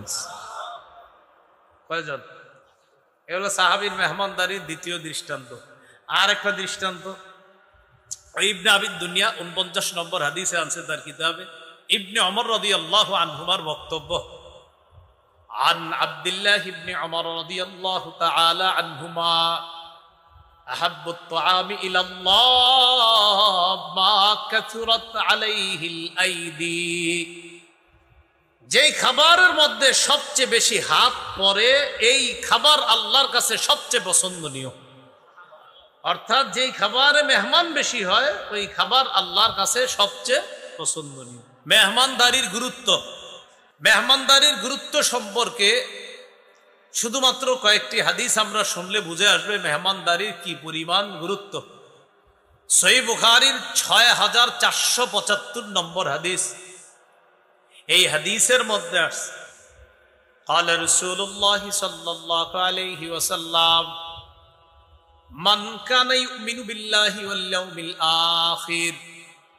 রাসূলুল্লাহ সাল্লাল্লাহু আলাইহি সাল্লাম বলেন যে আল্লাহ বিশ্বাস করে, আখিরাত বিশ্বাস করে, ফালইউকরিম দাইফা, সেজন্য মেহমানকে সম্মান করে। লম্বা হাদিস, হাদিসের সর্বশেষ বাক্যটা ফালইউকরিম দাইফা। যে ব্যক্তি আল্লাহ বিশ্বাস করে, আখিরাত বিশ্বাস করে, সেজন্য মেহমানকে সম্মান করে। তাহলে আল্লাহ বিশ্বাস করে, আখিরাত বিশ্বাস করে, নবী বলেন সেজন্য মেহমানকে সম্মান করে। এটা হাদিস এতটুকুই গুরুত্ব বুঝে আসে যে মেহমানকে সম্মান করা এটা একজন মুমিনের ঈমানের পরিচয়, মেহমানকে সম্মান করা। আরেকটি হাদিস শুনি, সহিহ বুখারীর 1975 নম্বর হাদিস। এই হাদিসের মধ্যে আসছে রাসূলুল্লাহ সাল্লাল্লাহু আলাইহি সাল্লামের একজন সাহাবী নাম আব্দুল্লাহ ইবনে আমর ইবনুল আস রাদিয়াল্লাহু আনহুমা। তিনি কি করতেন? প্রতি রাত খালি তাহাজ্জুদ পড়তেন আর প্রতিদিন নফল রোজা রাখতেন। নবীজির কাছে তার ব্যাপারে অভিযোগ গেল, বিবির কোনো খোঁজ রাখে না আর সারাদিন শুধু নফল রোজা রাখে, সন্তানাদিকে কোথায়, পরিবারের তেমন খোঁজ খবর রাখে না। নবীজি ডাকলেন, এদিকে আসো। ডাকার পর বললেন, কি ব্যাপার? আমার কাছে এই সংবাদ আসছে, আন্নাকা তাকুমুল লাইলা ওয়া তাসুমুন নাহার, তুমি সারা রাত নফল পড়ো আর সারাদিন নাকি রোজা রাখো, কথা সত্য? জি হুজুর, আসলে সত্যি কথা, আমি খালি রাতের বেলা নামাজ পড়ি, দিনের বেলা রোজা রাখি। নবীজি বললেন, আজকে থেকে এটা করবা না। নবী কিছু কথা বললেন, আমরা সবাই মনে রাখবো কথাগুলা। নবীজি বললেন, সুম ওয়া আফতির ওয়া কুম ওয়া নাম। রাসূলুল্লাহ সাল্লাল্লাহু আলাইহি সাল্লাম বললেন, সুম, মাঝে মাঝে নফল রোজা রাখো, ওয়া আফতির, মাঝে মাঝে নফল রোজা রাখো না, ওয়াকুম, রাতের কিছু অংশে তাহাজ্জুদ পড়ো, অনাম, কিছু অংশে ঘুমাইবা। এর মানে নফল রোজা মাঝে মাঝে রাখবা, মাঝে মাঝে রাখবা না। রাতের বেলা কিছু অংশ ঘুমাইবা, কিছু অংশ তাহাজ্জুদের নামাজ পড়বা। রাসূলুল্লাহ সাল্লাল্লাহু আলাইহি ওয়াসাল্লাম এই হাদিসের মধ্যে নবীজি সাল্লাল্লাহু আলাইহি সাল্লাম বলেন, শোনো, ইন্নালি জাসাদিকা আলাইকা হাক্কা, তোমার শরীরের উপর তোমার হক আছে। ওয়ালি আইনিকা আলাইকা হাক্কা, তোমার চোখের উপর তোমার হক আছে। ওয়ালি জাওজাতিকা আলাইকা হাক্কা, তোমার বিবির উপর তোমার হক আছে। ওয়ালি জাওরিকা আলাইকা হাক্কা, তোমার মেহমানের উপর তোমার হক আছে। তুমি যদি সারাদিন নফল রোজা রাখো, মেহমানের হকটা আদায় করবে কি? তো দেখেন, এখানে রাসূলুল্লাহ সাল্লাল্লাহু আলাইহি সাল্লাম মেহমানের হক, এই গুরুত্ব বুঝাইতে গিয়ে এক সাহাবীকে বলতেছেন, তুমি সব সময় নফল রোজা রাখবা না, তোমার জন্য এতটুকুই যথেষ্ট, তুমি প্রতি মাসে 3টা নফল রোজা রাখবা, 13, 14, 15। আরো যদি বেশি তুমি রাখতে চাও তাহলে দাউদ নবীর নফল রোজাটা রাখতে পারো। তিনি একদিন নফল রোজা রাখতেন, একদিন নফল রোজা রাখতেন না, অর্থাৎ একদিন রোজা রাখতেন, পরের দিন আবার রাখতেন না, আবার পরের দিন রাখতেন, আবার পরের দিন রাখতেন না। সর্বোচ্চ তুমি এটা করতে পারো। হাদিসে মেহমানের গুরুত্ব বুঝাইতে গিয়ে আল্লাহর রাসূল ধারাবাহিক নফল রোজা রাখতে তার এক সাহাবীকে নিষেধ করলেন। আরেকটি হাদিস শুনি, আবু দাউদের বর্ণনা, 3750 নম্বর হাদিস। এই হাদিসের মধ্যে আসছে, قال رسول الله صلى الله عليه وسلم ليلة الضيف حق على كل مسلم। অন্তত এক রাত মেহমানদারি করা প্রত্যেকটা মুসলমানের উপর কর্তব্য। তোমাদের কারো বাড়ির আঙিনায় যদি কেউ মেহমান হয়, ফাহু আলাইহি দাইনুন। দেখেন, কেউ যদি মেহমান হয়, এই যে এইভাবে নবী, যে ওই ব্যক্তি ঋণ পরিশোধ করা যেমন তার উপর কর্তব্য হয়ে যায়, মেহমানকে মেহমানদারি করা তার উপর তেমন কর্তব্য হয়ে যায়। ঋণ পরিশোধ করার মতো কর্তব্য হয়ে যায় মেহমানের মেহমানদারি করা। এই হাদিসে মেহমানদারিকে রাসূল ঋণের সাথে তুলনা করলেন, মেহমানদারির গুরুত্ব বুঝে আসে। আরেকটা হাদিস শুনি, সহিহ বুখারী, এটা একটু আপনাদের হাসি উঠবে শেষের দিকে, দেখেন কি বলে। 6137 নম্বর হাদিস, বুখারী কিতাবুল আদাব, আচার ব্যবহার, এই অধ্যায় ইমাম বুখারী হাদিস আনছেন। সাহাবায়ে কেরাম নবীজির কাছে আসছে, আসার পর অভিযোগ করলেন, হুজুর অমুক এলাকায় গেছি আমরা, আমাদেরকে তারা মেহমানদারি করে না। রাসূলুল্লাহ সাল্লাল্লাহু আলাইহি সাল্লাম বললেন, ইন নাযালতুম বিকাউমিন, তোমরা যদি কোনো এলাকায় অবস্থান করো, কোথাও যদি মেহমান হও, ফাআমারু লাকুম বিমা ইয়ামবাগি লিদ-দাইফ ফাকবালু, তারা যদি তোমাদের জন্য যথাযথ মেহমানদারির আয়োজন করে তাহলে মেহমানদারি গ্রহণ করো। কোন এলাকায় তোমরা মেহমান হওয়ার পর ওই এলাকাবাসী যদি তোমাদের জন্য মেহমানদারির যথাযথ আয়োজন করে তাদের মেহমানদারি গ্রহণ করো। ওয়া ইল্লাম ইয়াফআলু, তারা যদি মেহমানদারির আয়োজন না করে, ফাখুযু মিনহুম হাক্কাদ-দাইফ, তাদের কাছ থেকে মেহমানদারির হক ন্যায়সঙ্গতভাবে আদায় করে নাও। এরা যদি মেহমানদারির আয়োজন না করে, এদের কাছ থেকে মেহমানদারির হক যথাযথভাবে ন্যায়সঙ্গতভাবে তোমরা আদায় করে নিবা। দেখেন হাদিসে মেহমানদারির কত গুরুত্ব।